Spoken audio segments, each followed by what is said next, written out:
Magtatampo ka na lang ba? Ilang araw na lang si Mama. Eh, ba't kailangan mo pa kasing umalis? Eh, masaya naman tayong dalawa dito.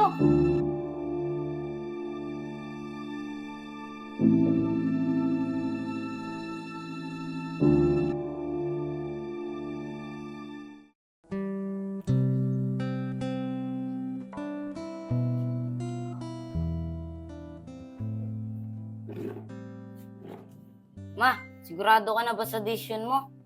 Bakit kailangan mo pa kasing umalis? Eh, napakalayo na Saudi. Tapos iwan mo ako mag-isa dito. Nak, ayaw ko din umalis eh. Ayaw ko din mapalayo sa'yo. Oh, yun naman pala, me. Bakit kailangan pang umalis? Di ba masaya naman tayo dito kung ano meron tayo? Kailangan kasi anak eh. Para sa pag-aaral mo. At para sa future mo na din. Hindi kasi sapat ang kita ko sa paglalabandera. Pero ma, kumakain naman tayong 3 beses sa isang araw. Hindi naman tayo naghihirap. Ma, pwede. Huwag na kayong umalis. Pasensya na anak. Buo na yung desisyon ni Mama. Basta anak, magpakabait ka sa mga tito mo. Ilang taon lang naman anak.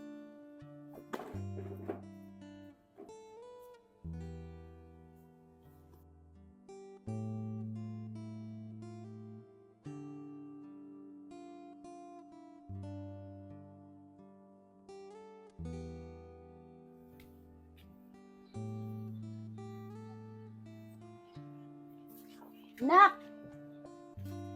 Magtatampo ka na lang ba? Ilang araw na lang si Mama. Eh, ba't kailangan mo pa kasing umalis? Eh, masaya naman tayong dalawa dito. Anak, sa ngayon, di mo maintindihan. Siguro, balang araw, maintindihan mo rin. Kala ko ba lagi ka nasa tabi ko? Bakit ngayon iniiwan mo ko? Anak, para naman sa'yo itong gagawin ko.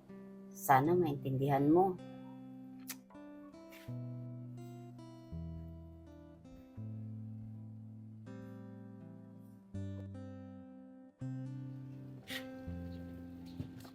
Insan? Insan? Opo. Ito? Ay, ate, Brutos. Ito, pasok muna kayo. Ngayon na ba yung flight mo, ate? O, Insan. Ihatid ko na si Brutus. Ikaw nang bahala sa kanya. Sige, ate, walang problema. At huwag kang mag-alala. Akong bahala kay Brutos. Anak, magpakabait ka sa kanila. Huwag mo silang bibigyan ng sakit ng ulo. At ilang taon lang naman to anak. Gagawin ko to para sa'yo. Basta ma, lagi kang mag-iingat dun ha. Huwag mong papabayaan yung sarili mo. Kung mag-alala ma, di ko bibigyan ng sakit ng ulo si Tito. Sige na anak, alis na si Mama. Baka mahuli pa ako sa flight ko. Insan, ikaw nang bahala sa anak ko. Aalis na ako. Sige, ate, mag-ingat ka sa flight mo. Salamat. Anak, alis na ako ha. Sige po ma, mag-iingat po kayo dun.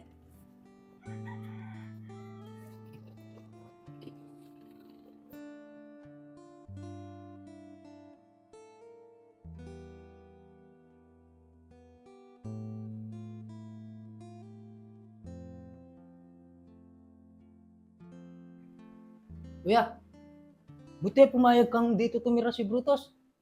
Eh, isa pang magiging pabigat sa atin yan eh. Alam mo, Bert, kaya lang naman ako pumayag na dito tumira si Brutus. Para may katulong tayo dito. Bakit? Gusto mo ba laging ikaw yung inuutusan ko dito?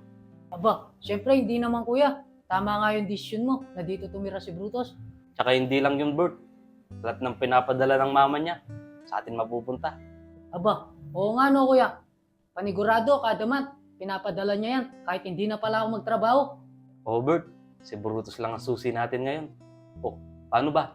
Magluluto muna ako. Sige kuya.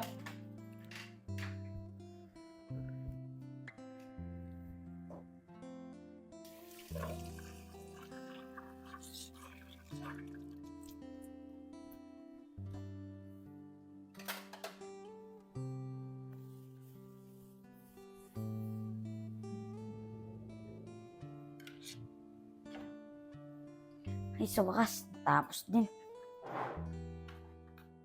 Anong natapos? Ito po, hugasan mo pa yung pinagkainan ko. Tito, pwede. Kayo na lang po magugas ng plato nyo. Magwawalis pa po kasi ako sa sali. Aba, ako pa yung utusan mo ngayon. Pagtapos mo hugasan yan, doon ka magwalis sa sala. Sige po, Tito.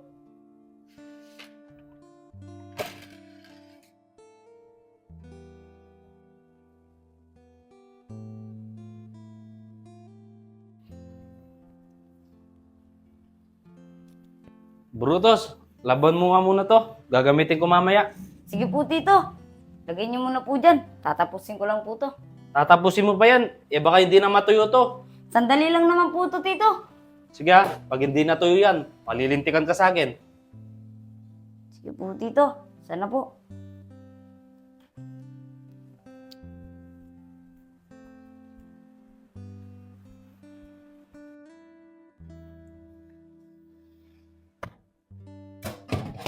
Aba, mukhang maglalaba ka. Opo, Tito. Gagamitin po kasi ni Tito Buroto ito eh.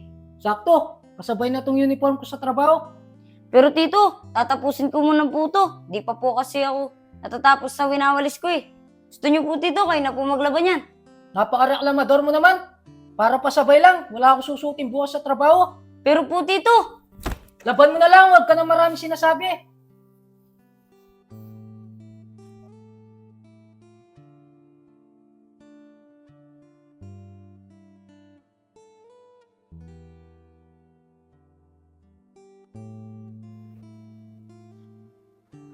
Ayun o, dito po, napakatanga mo naman.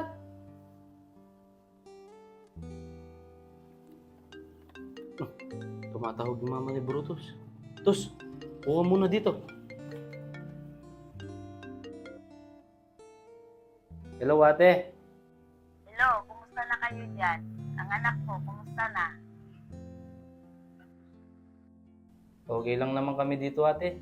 At mas lalong okay si Brutus. Kumain at matulog lang yung ginagawa niya dito. Salamat naman. At salamat din sa inyong dalawa ni Gilbert. Walang ano man, ate. Huwag kang mag-alala. Di namin pababayaan ng anak mo dito. Pwede bang kausapin ko siya? Oo naman, ate. Tos, eto. Oo. Huwag kang magsusumbong. hello ma. Hello anak, lagi kang magpakabait dyan sa mga tito mo.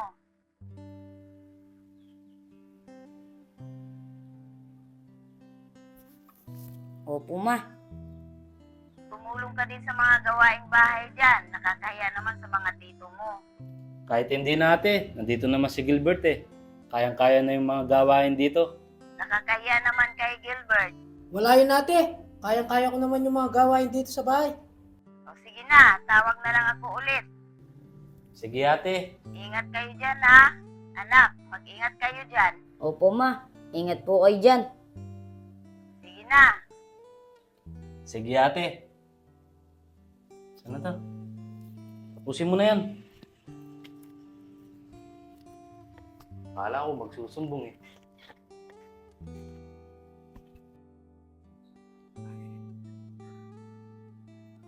Oy, Brutus! Brutus! Tumayo ka na nga dyan! Tanghali no? Ganyan ba yung tinuro ng mama mo sa'yo? Tanghaling magising?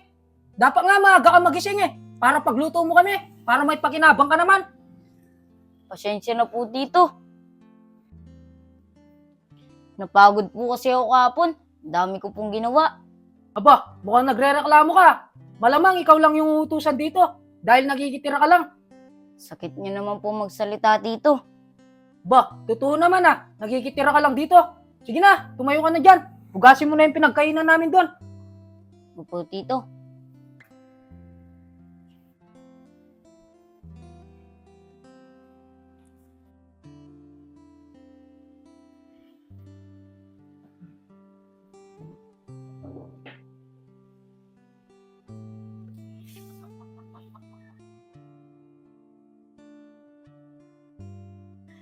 Eh.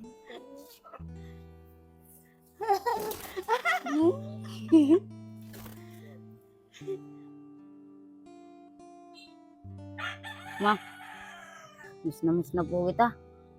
Sabi ko naman po sa inyo, huwag na po kayo umalis. Nahirapan na po ako dito.